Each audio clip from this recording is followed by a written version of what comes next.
Hello बच्चों, Divyansh coaching centre में आप लोगों का स्वागत है। आज हम लोग पढ़ेंगे कूलाम के नियम पर आधारित न्यूमेरिकल। कल हम लोगों ने एक टॉपिक पढ़ा था कूलाम का नियम, तो उस टॉपिक पर न्यूमेरिकल देखेंगे आज हम लोग। तो फर्स्ट न्यूमेरिकल आपके सामने है। फर्स्ट न्यूमेरिकल आपका है दो बिंदुवत आवेश 2 कूलाम तथा 6 कूलाम एक दूसरे से 4 सेंटीमीटर दूरी पर स्थित हैं। इनके मध्य विद्युत बल की गणना कीजिए तथा बल की प्रकृति बताइए। यानी कि वो जी कह रहा है कि आपके पास दो बिंदुवत आवेश हैं, एक 2 कूलाम का है और एक 6 कूलाम का है। एक दूसरे से 4 सेंटीमीटर की दूरी पर रखे हैं। तब हम लोगों को निकालना है विद्युत बल। विद्युत बल निकालना है, इलेक्ट्रिक फोर्स। तो कल हम लोगों ने पढ़ा था कूलाम का नियम। तो सबसे पहले हम यहाँ लिखेंगे क्वेश्चन में गिवन दैट। तो क्वेश्चन में गिवन दैट क्या क्या है, तो दो आवेश दे दिए हैं। एक आवेश को हमने मान लिया Q1, तो Q1 बराबर हो जाएगा आपका 2 कूलाम। और एक आवेश हमने मान लिया Q2, Q2 बराबर कितना हो जाएगा 6 कूलाम। यानी कि वो ये कह रहा है आपके पास कोई दो आवेश हैं, एक Q1 आवेश है और एक Q2 आवेश है। तो Q1 की वैल्यू उसने दे दी है 2 कूलाम और Q2 की वैल्यू दे दी है उसने 6 कूलाम। और ये कह रहा है ये दोनों 4 सेंटीमीटर की दूरी पे हैं। ये आपका क्वेश्चन है। तो 4 सेंटीमीटर क्या है, आर का मान, तो आर बराबर हो जाएगा आपका 4 सेंटीमीटर। अब यहां से हमें क्या करना है, सेंटीमीटर को मीटर में चेंज करना है। तो सेंटीमीटर को मीटर में चेंज करने के लिए 10⁻⁻² से क्या कर देंगे, गुणा कर देंगे। तो सेंटीमीटर हमारा चेंज हो जाएगा मीटर में। अब हम कूलाम का नियम लगाएंगे और इलेक्ट्रिक फोर्स यानी कि विद्युत बल की गणना करेंगे। तो कूलाम का नियम क्या होता है, कल वाली वीडियो में हम लोगों ने देखा था F बराबर 1/4πε0 Q1 Q2 बटे R²। तो इसमें इनकी हम वैल्यू पुट करेंगे और कैलकुलेशन करेंगे। उसके बाद जो भी आएगा वो हमारा इलेक्ट्रिक फोर्स हो जाएगा। तो देखो F बराबर 1/4πε0, तो 1/4πε0 की वैल्यू कितनी होती है, कल हमने बताया था आप लोगों को 9 × 10⁹। तो 1/4πε0 की वैल्यू लगा देंगे 9 × 10⁹। Q1 की वैल्यू कितनी है, 2 कूलाम है, तो Q1 का मान 2 हो गया। Q2 का मान कितना है 6, तो Q2 का मान 6 बटे R²। R की वैल्यू है 4 × 10⁻²। तो यहाँ पे लगाएंगे 4 × 10⁻²। अब इसका क्या कर देंगे होल स्क्वायर, क्योंकि R का होल स्क्वायर है तो इसके मान का भी क्या कर देंगे होल स्क्वायर। अब क्या करेंगे, F बराबर जो हो जाएगा आपका 9 × 6 का 2 में मल्टीप्लाई करेंगे तो 12 हो जाएगा। और ये हो जाएगा 10⁹ बट्टे 4 का स्क्वायर करेंगे तो 4 का स्क्वायर कितना होता है 16 होता है। और 10⁻2 का स्क्वायर करेंगे तो जो हो जाएगा 10⁻4। अब इनको काट देंगे, तो ये इनको काटेंगे तो हो जाएगा F बराबर, देखो जी काटेंगे 4 से काट दो, 4 तियां 12, 4 चौके 16। तो ऊपर 9 और 3 का मल्टीप्लाई करेंगे तो जो हो जाएगा 27, 9 तियां 27 इंटू 10⁻⁹। अब यहाँ पे क्या है, बट्टे में 10⁻⁴ है, तो अगर अपॉन में 10⁻⁴ है, इसको ऊपर ले जाएंगे तो किसकी हो जाएगी, प्लस की।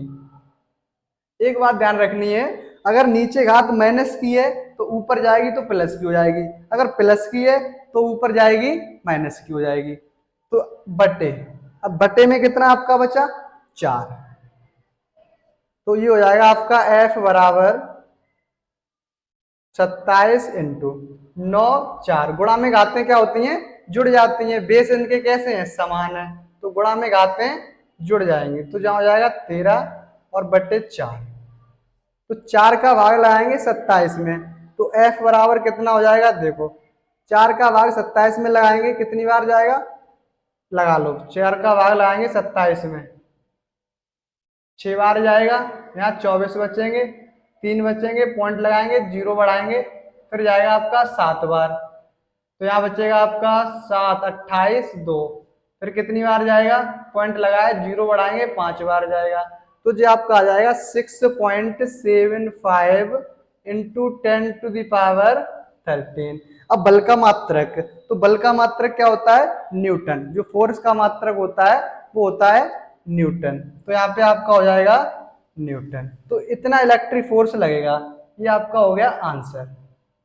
तो ये तो आपका विद्युत बल निकल आया है। विद्युत बल की गणना कीजिए, तो हम लोगों ने विद्युत बल निकाल दिया है। तो अब क्या करेंगे, अब ये कह रहा है बल की प्रकृति बताइए। प्रकृति का मतलब क्या है कि जो दोनों आवेश हैं उनके बीच आकर्षण बल लग रहा है या प्रतिकर्षण बल लग रहा है। तो हम लोगों को ये पता होना चाहिए कि जब समान आवेश होते हैं तो प्रतिकर्षण बल लगता है, और जब समान आवेश नहीं होते हैं तो आकर्षण बल लगता है। तो यहाँ पे दोनों बल जो आपके हैं कैसे हैं, समान है। ये भी प्लस का है और ये भी प्लस का है, 2 भी प्लस का है, 6 भी प्लस का है। जब दोनों आवेश आपके प्लस प्लस के हैं तो आपका जो फोर्स लगेगा वो लगेगा प्रतिकर्षण। कैसा लगेगा, प्रतिकर्षण। तो यहाँ पे जो इसकी प्रकृति होगी वो कैसी होगी, प्रतिकर्षण बल, प्रतिकर्षण बल। तो इस पे जो फोर्स लगेगा वो आपका प्रतिकर्षण लगेगा, कितना लगेगा, 6.75 इंटू 10⁻13 न्यूटन। कैसा रहा, प्रतिकर्षण बल। क्यों, क्योंकि दोनों आवेश कैसे हैं, समान। चलो अब दूसरे क्वेश्चन की तरफ चल रहे हैं, ठीक है। देखो दूसरा क्वेश्चन पढ़ेंगे सब लोग। क्या है क्वेश्चन, है तुम्हारा दूसरा, दो समान गोले जिन पर विपरीत परंतु असमान आवेश हैं एक दूसरे से 90 सेंटीमीटर दूर रखे जाते हैं, ठीक है। इनको आपस में स्पर्श कराकर पुनः उतनी ही दूरी पर रख दिया जाता है, तो वे एक दूसरे को 0.25 न्यूटन के बल से प्रतिकर्षित करने लगते हैं। दोनों में प्रत्येक का अंतिम आवेश ज्ञात कीजिए। अच्छा, तो पहले क्या करेंगे, हम लोग क्वेश्चन को समझेंगे कि क्वेश्चन क्या कह रहा है। तो क्वेश्चन ये कह रहा है दो समान गोले हैं जिन पर विपरीत परंतु असमान आवेश है, यानी कि दो समान गोले हैं, मान लीजिए आपके दो समान गोले हैं और उन दोनों समान गोलों पर विपरीत परंतु असमान आवेश है। मान लीजिए थोड़ी देर के लिए इस पे मान लीजिए 5 है माइनस का, और इस पे मान लीजिए 4 है, ठीक। उसके बाद वो क्या कह रहा है, एक दूसरे से 90 सेंटीमीटर दूर रखे जाते हैं। अब वो इनको क्या करा रहा है, आपस में स्पर्श करा रहा है। तो सिंपल सी बात समझिए, जब भी कोई दो असमान आवेशों को आपस में हम स्पर्श कराते हैं और स्पर्श कराने के बाद अलग अलग कर देते हैं, तो दोनों गोलों पर जो मान होता है आवेश का वो समान हो जाता है। यानी कि जो भी मान एक आवेश पे होगा उतना ही मान दूसरे आवेश पर हो जाएगा। कब, जब उन दोनों गोलों को आपस में हम टच करा देते हैं। उसके बाद अगर दोनों गोलों को स्पर्श करा देंगे और स्पर्श कराने के बाद अलग कर देंगे, तो दोनों गोलों पर आवेश का मान कैसा होगा, बराबर बराबर होगा। तो कहने का मतलब ये है, अगर मान लीजिए इसका देखो सॉल्यूशन, अगर पहले गोले पर अगर आपका आवेश है मान लीजिए Q1, कितना है Q1, और दूसरे गोले पर आवेश हमने मान लिया कितना है Q1, दोनों पर कितना है Q1 है, इसको हमने बराबर कह दिया किसके, Q। तो यानी कि आपका जो Q1 भी Q होगा और Q2 भी कितना होगा Q, क्योंकि स्पर्श कराने के बाद उनके आवेश कैसे हो जाएंगे, बराबर हो जाएंगे। तो Q1 बराबर भी Q हो जाएगा और Q2 बराबर भी Q हो जाएगा। तो हमें यहाँ से क्या निकालना है, Q का मान ही निकालना है। तो क्या करेंगे, कूलाम के नियम। तो यहाँ पे कूलाम का नियम लगाएंगे, यहाँ लिखेंगे कूलाम के नियम के अनुसार, कूलाम के नियम के अनुसार।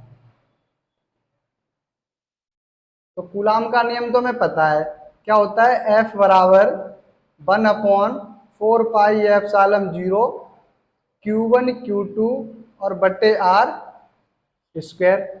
तो अब देखो यहाँ पे एक दूसरे से 90 सेंटीमीटर दूरी पर, तो यहाँ पे आपको जो गिवन दैट है जो दिया गया है, यहाँ लिखेंगे गिवन दैट। क्वेश्चन में क्या दिया है आप लोगों को, एक तो दे दिया उसने आर का मान, कि कह दिया आर बराबर कितना है 90 सेंटीमीटर है, ठीक है। और क्या दे दिया है, फोर्स दे दिया उनके बीच बल, तो एफ की वैल्यू हो जाएगी 0.025 न्यूटन। ठीक, सबसे पहले हम क्या करेंगे, जो सेंटीमीटर दिया है उसको मीटर में चेंज करेंगे। तो सेंटीमीटर को मीटर में चेंज करने के लिए क्या करते हैं, 10⁻⁻2 से गुणा करते हैं, तो ये क्या बन जाएगा, मीटर बन जाएगा। अब देखो यहाँ पे ये लिखा है 90 इंटू 10⁻²। क्या हम 90 को ऐसे लिख सकते हैं 9 इंटू 10⁻2 मीटर। भाई 90 को हमने 9 इंटू 10 लिख दिया, 9 का 10 में गुणा करेंगे या तो 90 ही जाएगा। क्यों लिख दिया, क्योंकि जिसकी याद कुछ नहीं होती है उसकी याद कितनी होती है, 1 होती है। तो 10⁻2 में से एक चला जाएगा तो कितना बचेगा, तो ये बचेगा 9 इंटू 10⁻1 मीटर। तो यहाँ से जो आपका आर का वैल्यू आ गया तो मीटर में आ गया कितना, 9.9 इंटू 10⁻1 मीटर।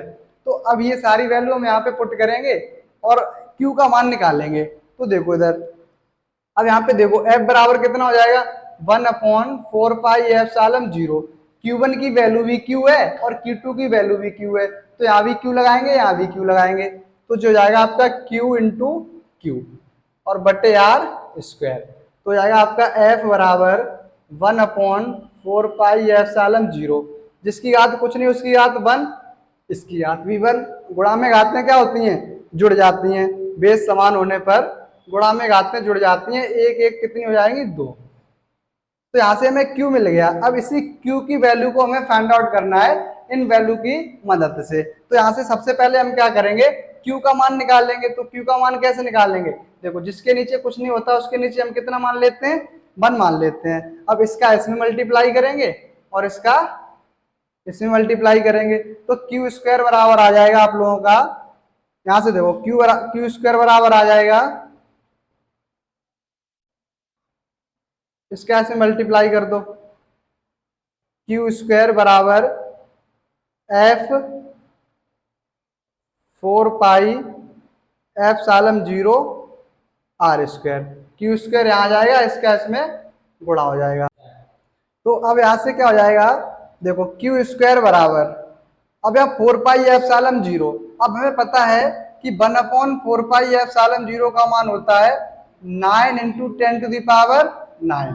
अब यहाँ पे 4πε0 है, लेकिन यहाँ पे 1/4πε0 है, तो इसके नीचे क्या मानेंगे 1। अगर इसको हम ऊपर करेंगे तो 4πε0 और इसको ऊपर करेंगे तो हो जाएगा 1/9 इंटू 10⁻9। तो अब यहाँ पे अपॉन में लग जाएगा, तो आ जाएगा 1/9 इंटू 10⁻9 इंटू आर का मान कितना है, आर का मान है 9 इंटू 10⁻⁻1 और इसका कर देंगे स्क्वायर। और न्यूटन बल कितना है आपका, बल दिया है 0.025। तो Q बराबर हो जाएगा, इसका होल स्क्वायर खोल देंगे, इसको लिखेंगे 9 इंटू 9, तो जाएगा 9 इंटू 9 10⁻⁻1 उसका स्क्वायर है, तो जो जाएगा 10⁻⁻2 और यहाँ पे हो जाएगा आपका 0.025 अपॉन 9 इंटू 10⁻9। तो यहाँ से 9 से 9 आपके कट जाएंगे, तो Q स्क्वायर बराबर आ जाएगा, देखो इसका ऐसे मल्टीप्लाई करेंगे तो 25 का 9 में मल्टीप्लाई करेंगे तो 225 आएगा। कितना आएगा 225। दशमलव कितने अंक बाद आएगा, 1 2 3, जितने अंक होते हैं उतने अंक बाद क्या आता है, दशमलव आता है। तो यहाँ पे आ जाएगा दशमलव। यहाँ देखो 10⁻⁻2, इसको ऊपर ले जाएंगे तो जो आएगा 10⁻⁻9। अभी बताया था हमने, अगर नीचे घात माइनस की होती है तो ऊपर जाती है प्लस की हो जाती है, अगर नीचे प्लस की है तो ऊपर जाएगी किसकी हो जाएगी, माइनस की। तो देखो यहाँ पे प्लस की है, ऊपर गई किसकी हो गई, माइनस की हो गई। इसके बाद देखो Q स्क्वायर बराबर हो जाएगा, Q स्क्वायर बराबर, अब यहाँ पे देखो ये हो जाएगा आपका 0.225 इंटू 10⁻⁻2 और 10⁻⁻9, तो -9 कितने हो जाएंगे 11, तो जाएगा 10⁻⁻11। तो यहाँ से क्या करेंगे हम Q का मान निकाल लेंगे, एक तरफ से वर्ग हटाते हैं दूसरी तरफ वर्गमूल लगाते हैं। लेकिन अब बात यह है कि 10⁻11 का हम वर्गमूल कैसे निकालेंगे, तो तो मेरा मतलब ये है कि 10 की घात माइनस के 11 को या तो 10 बनाओ या फिर 12 बनाओ। तो हम लोग क्या करेंगे, क्यू स्क्वायर बराबर यहाँ से एक पॉइंट को आगे बढ़ा देंगे, तो यहाँ लिखेंगे 2.25 इंटू 10 to the पावर, इस एक पॉइंट आगे बढ़ाएंगे और एक घात बढ़ा देंगे तो कितनी हो जाएंगी 12।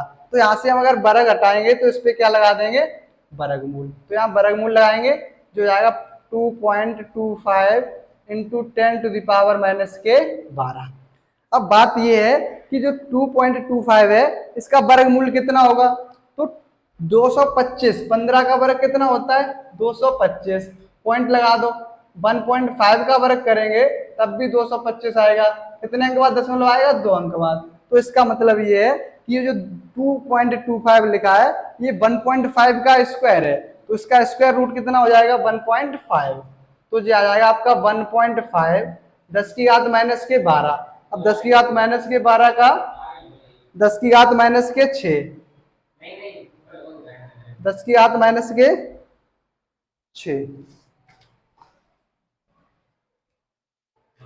तो Q बराबर हो जाएगा, इसका हो जाएगा 1.5 और 10 की घात माइनस के 12 का हो जाएगा 10 की घात माइनस के 6। और आवेश, आवेश का मात्रक क्या होता है, कूलाम होता है, तो इसके आगे हम क्या लगा देंगे, कूलाम। आवेश का जो मात्रक होता है वो क्या होता है, कूलाम, और यही आपका क्या हो जाएगा आंसर। तो ऐसे निकाल लेंगे हम Q का मान। देखो अगला क्वेश्चन, देखो अगला क्वेश्चन ये कह रहा है दो समान आवेश प्रत्येक 1 माइक्रोकूलाम का परस्पर 1 सेंटीमीटर दूरी पर वायु में स्थित है, आवेशों के मध्य कार्यरत बल ज्ञात करो। तो देखो यहाँ पे दो समान आवेश हैं और प्रत्येक पर आवेश कितना है 1 माइक्रोकूलाम का, तो दो आवेश हैं और दोनों पर जो आवेश है आपका वो कितना है 1 माइक्रोकूलाम है। तो कहने का मतलब यहाँ पे देखो क्वेश्चन में गिवन दैट है आपके, यहाँ लिखेंगे गिवन दैट, गिवन दैट, क्या गिवन दैट है, दो आवेश हैं, दो समान आवेश है, कैसे आवेश हैं समान आवेश हैं, कितने के हैं 1 माइक्रोकूलाम का, तो Q1 बराबर भी 1 माइक्रोकूलाम है और Q2 बराबर भी 1 माइक्रोकूलाम है। अब बात आ गई यहाँ पे माइक्रो की, तो माइक्रो खत्म कैसे करेंगे, तो 1 माइक्रोकूलाम बराबर 10 की घात माइनस के 6 कूलाम होता है। तो यहाँ पे पहले इसको माइक्रो को खत्म करेंगे, तो माइक्रो खत्म करने के लिए क्या करेंगे 1 into 10 to the power coulomb, micro खत्म हो गया। ऐसे यहाँ पर भी हो जाएगा 1 into 10 to the power coulomb. अब देखो 1 सेंटीमीटर दूरी कितनी दी है 1 सेंटीमीटर, तो R बराबर हो गया 1 सेंटीमीटर। तो सेंटीमीटर को मीटर में चेंज करने के लिए क्या करते हैं 10 की घात माइनस 2 से गुणा कर देते हैं, तो जो हो जाएगा 1 इंटू 10 to the पावर-2 मीटर। ठीक, अब कूलाम का नियम लगा देंगे, तो कूलाम का नियम क्या होता है, F बराबर 1/4πε0 Q1 Q2 बटे R स्क्वायर, सबके मान है इसमें मान लगाओ। देखो F बराबर, तो F बराबर कितना हो जाएगा 1/4πε0 का मान कितना होता है 9 इंटू 10 to the पावर-9, तो यहाँ पे लगा देंगे 9 इंटू 10 to the पावर-9। Q1 का मान कितना है 1 इंटू 10 to the पावर-6, तो Q1 का मान लगा देंगे 1 इंटू 10 to the पावर-6, और Q2 का मान कितना है 1 इंटू 10 to the पावर-6, दोनों के मान लगा देंगे बट्टे R का मान कितना है 1 इंटू 10 to the पावर-2, तो R की जगह पर R का मान लगा देंगे, तो यहाँ पे आ जाएगा आपका 1 इंटू 10 to the पावर-2 का होल स्क्वायर। अब इसको सॉल्व करेंगे, देखो तो जो हो जाएगा आपका F बराबर, यहाँ देखो F बराबर हो जाएगा 9, 9 ही रहेगा, 1 का 9 में गुणा करेंगे तो क्या रहेगा 9 रहेगा, तो आ जाएगा 9। यहाँ 10 to the पावर-9, देखो घातें देखो पहले इसकी, यहाँ पे कितनी है -6, यहाँ पे कितनी है -6, तो इन दोनों को अगर हम जोड़ेंगे तो जो हो जाएगा आपका 10 की घात -12, और यहाँ पे कितना लिखा है 10 की घात 9, तो ये -12 है, ये +3 है, तो आपका बचेगा 10 की घात -3। तो यहाँ पे लगा देंगे 10 की घात माइनस के 3 बट्टे एक का वर्ग करेंगे क्या होगा, एक ही रहेगा। एक का स्क्वायर करते हैं एक ही रहता है। 10 की घात माइनस के 2 का वर्ग करेंगे तो जो जाएगा आपका 10 की घात माइनस के 4। आगे देखो f बराबर अब क्या हो जाएगा, अब 10 की घात माइनस के 4 है, अब इसको क्या करेंगे ऊपर ले जाएंगे। और मैंने अभी बताया था अगर घात नीचे माइनस की होती है ऊपर ले जाते हैं तो प्लस की हो जाती है, और प्लस की होती है तो ऊपर ले जाते हैं माइनस की हो जाती है। तो यहाँ पे क्या करेंगे इसको हम ऊपर ले जाएंगे तो जो जाएगा आपका 9 इंटू 10⁻⁻3। अब ये माइनस की है ऊपर जाएगी वैसे ही किसकी हो जाएगी, प्लस की हो जाएगी। तो f बराबर आ जाएगा 9 इंटू, अब देखो यार 4 है यहाँ 3 है माइनस के, तो 4 में से 3 जाएगा तो एक बचेगा, एक बचेगा इसका मतलब 10 बचेगा। 10 की घात एक एक को लगाओ या मत लगाओ। तो f बराबर हो जाएगा 10 का 9 में गुणा कर देंगे 90। अब बल का मात्रक क्या होता है, न्यूटन। बल का मात्रक क्या होता है, न्यूटन। न्यूटन बोल दो या फिर F बराबर 90 N, N मतलब न्यूटन। तो ये आपका क्या निकल आया, फोर्स निकल आया, बल निकल आया। तो आज हम लोगों ने इस वीडियो में 3 क्वेश्चन पढ़े हैं न्यूमेरिकल, जो कि कूलाम के नियम पर आधारित थे और वेरी इंपॉर्टेंट क्वेश्चन है। एग्जाम में अक्सर ये क्वेश्चन पूछे जाते हैं। तो इन क्वेश्चनों को देखेंगे और जो भी प्रॉब्लम हो रही है उसको कमेंट में हमको बताएंगे और हमारे चैनल को सब्सक्राइब भी करेंगे।